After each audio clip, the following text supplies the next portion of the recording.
warahmatullahi wabarakatuh. Waalaikumsalam warahmatullahi wabarakatuh. Perkenalkan, nama saya Dewi dari perwakilan Asahan Medan. Mohon doanya Ustadz untuk anak-anak kami yang hari ini mau masuk asrama. Asrama mana? MTA, SMA. SMA. Mudah-mudahan anak-anak kami bisa menjadi anak yang soleh dan soleha. Anak-anak kami berarti banyak ini ya masuk. Maksudnya anak bersama sama Ustadz. Anak-anak kami kan lebih dari 2 Anak berarti. saya. Oh, ya anak-anak kita semuanya. Ya. Anak. Ya terus? Yang saya tanyakan Ustadz, masalah pembagian waris dan ahli waris. Kebetulan saya membawa om saya di sini, jadi biar sekalian mengerti gitu kan Ustadz. Saya punya ibu, suaminya ini meninggal kan. Punya ibu, suaminya ibu meninggal. Meninggal. Saya punya ibu. Iya. Berarti bapaknya jenengan. Bule maksudnya Ustadz, adik ibu, adik mama. Oh, ibu itu yang kita ini ya ibu kandung gitu loh. Iya maaf Ustadz. Punya bule. Punya bule. Suaminya meninggalkan anak 5. Anaknya itu masih remaja semuanya dan meninggalkan, dikatakan bisa banyak harta gitu kan Ustadz. Ya. Terus dia berapa selang kemudian menikah lagi. Iya. Menikah lagi, berjalan seiring waktu, ini bule saya meninggal. Dia menikah itu dengan ibaratnya berondong gitu kan Ustadz, dan tidak memiliki anak dari. Apa berondong panganan? Mesti suami keduanya ini mesti perjaka. Oh, masih gitu. muda. Masih Oh, istilahnya berondong. Berondong itu makanan yang warna merah, hijau itu loh. Makanan anak-anak zaman dulu. Masih perjaka gitu kan Ustadz. Jadi ibu saya ini kan nggak punya anak dari suami keduanya. Ya. Yang saya tanyakan, bagaimana cara pembagian harta itu tadi Ustadz. Sementara harta itu kan bawaan dari suami pertama. Gitu kan. Terus satu lagi Ustadz, ini kan masalahnya anaknya kan gadis-gadis 5. Iya. Jadi suami yang kedua ini tadi kan tinggal di rumah suami pertama. Sebentar, suaminya kedua tinggal di rumah suami pertama. Karena itu kan peninggalan. Suaminya tinggal di rumah yang anak-anak gadis ini tadi. Iya, terus? benar. Jadi kan namanya dia tuh masih muda gitu kan, adik-adik saya ini kan gadis-gadis gitu. Ya. Jadi cuma 2 tinggal di rumah itu, yang 3 lagi ada yang di Jogja, ada yang di Jakarta gitu kan. Jadi kami ini sekarang ini resah gitu Ustaz. Maksudnya ya namanya om kami itu kan nggak mengaji. Jadi gimana gitu kok tinggal di rumah. Gimana itu Ustaz, kami sekarang ini mau menghadapin inilah gitu. Apalah yang harus kami lakukan Ustaz untuk ini? Iya. Berarti ini suami kedua ibu tadi itu loh. Iya benar Ustaz. Ya. Dan anak-anak gadis tadi ibu kandung, anak kandung dari ibu tadi toh? Iya, anak kandung dari suami pertama. Ya.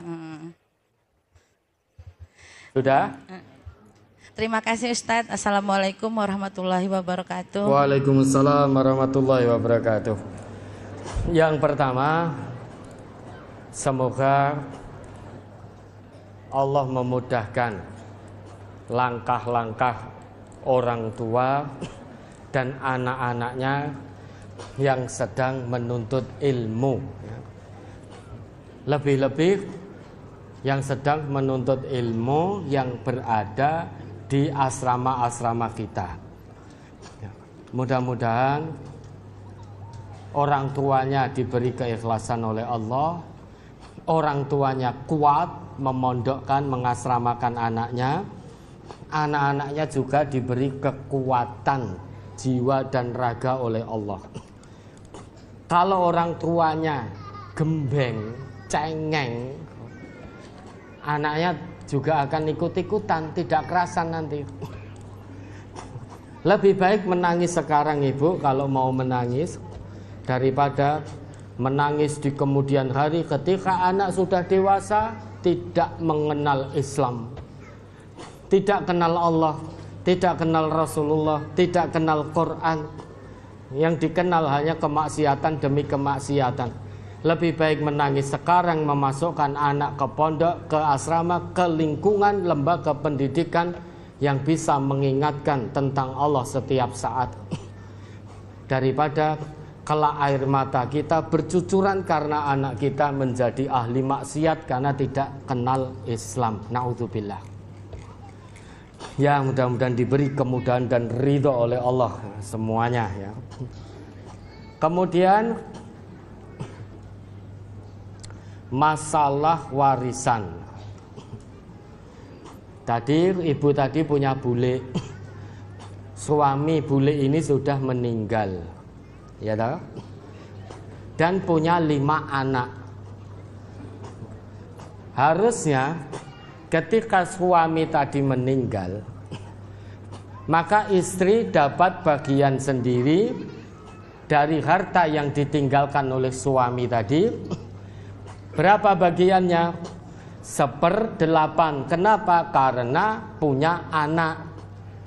Anaknya semua adalah perempuan, maka juga dapat bagiannya sendiri. Begitu suami meninggal, meninggalkan warisan, maka harta yang ditinggalkan oleh suami tadi itu menjadi bagian dari ahli warisnya. Istri mendapat 1/8, kemudian sisanya, ini artinya setelah dibayar hutang dan dijalankan wasiat dari suami yang meninggal tadi, istri dapat 1/8, sisanya dibagi 5 anak ya, karena anaknya 5 putri semua, kan begitu. Kemudian di tengah jalan bule tadi meninggal dunia. Iya kan, menikah lagi terus meninggal dunia, gitu loh. Iya toh? Menikah lagi, kemudian meninggal dunia, meninggalkan harta. Lah sekarang warisannya bagaimana? Yang ingin kita tanyakan dulu ya. Harta bule yang 1/8 yang dapat dari suami tadi itu menjadi harta warisan. Lah, kemudian yang perlu kita ketahui juga, suami yang baru tadi, yang kedua yang berondong tadi itu loh,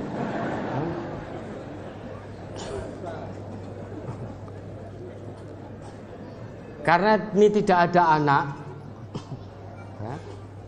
karena tidak ada anak, maka suami mendapat setengah dari harta yang ditinggalkan oleh bule tadi.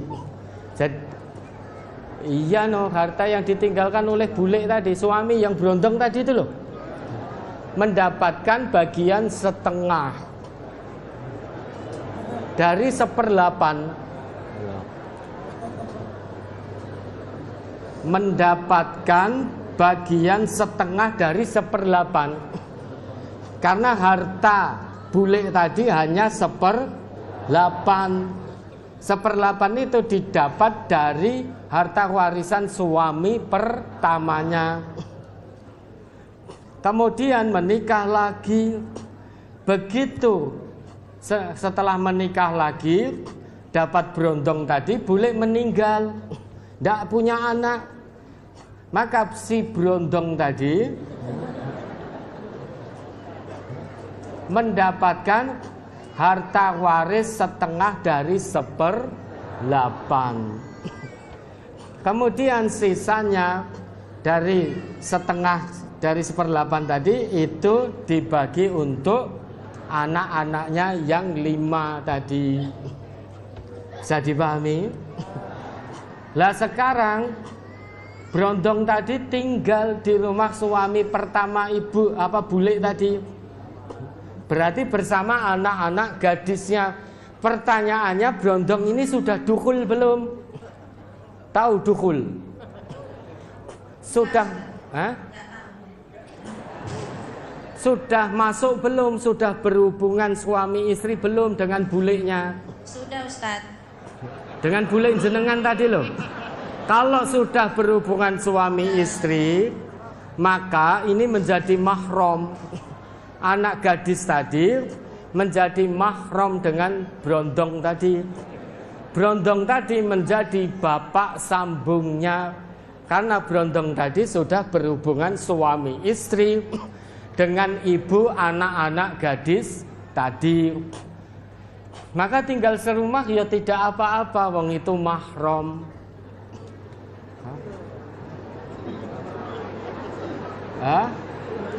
Belum ngaji. Ya karena belum ngaji maka tidak tahu bahaya.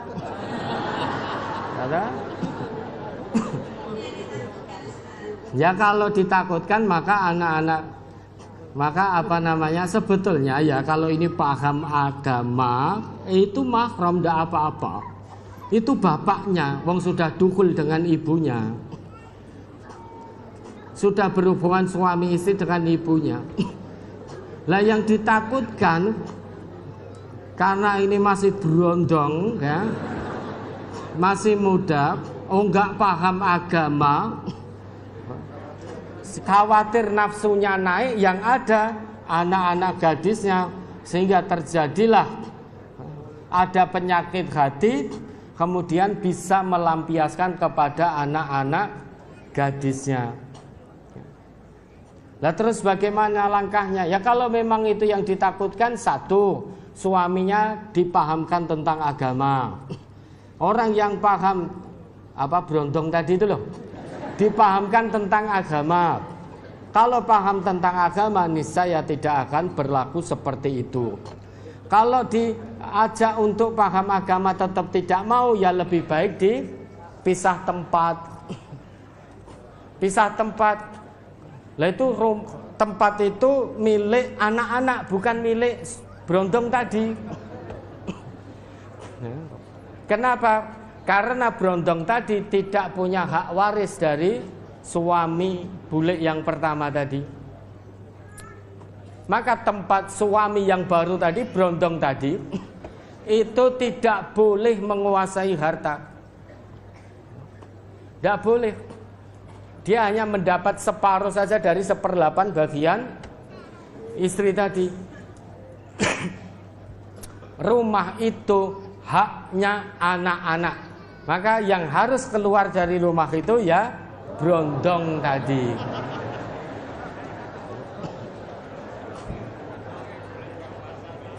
Ya begitu. Lah tempat tinggal di mana? Ya urusannya brondongnya itu. Apakah ngontrak? Apakah bagiannya yang setengah dari istrinya, yang ibunya gadis tadi, dari istrinya tadi, bagiannya yang setengah itu dia gunakan untuk beli rumah atau bagaimana? Yaitu sudah urusan brondong, bukan urusan saya. Satu ya ibu, pahamkan laki-laki tadi tentang agama. Insya Allah kalau dia paham, dia tidak akan berbuat hal yang tidak baik pada anak-anak gadisnya. Justru dia akan menjadi bapak sambung yang baik, akan menyayangi, mengayomi, menjaga anak-anak gadisnya, karena itu mahram dengan dia. Kalau memang tidak mau, ya dipisahkan. Yang harus keluar ya laki-laki tadi, brondong tadi. Ya mudah-mudahan bisa dipahami. Terus berikutnya. Cukup Ustaz. Oh, cukup.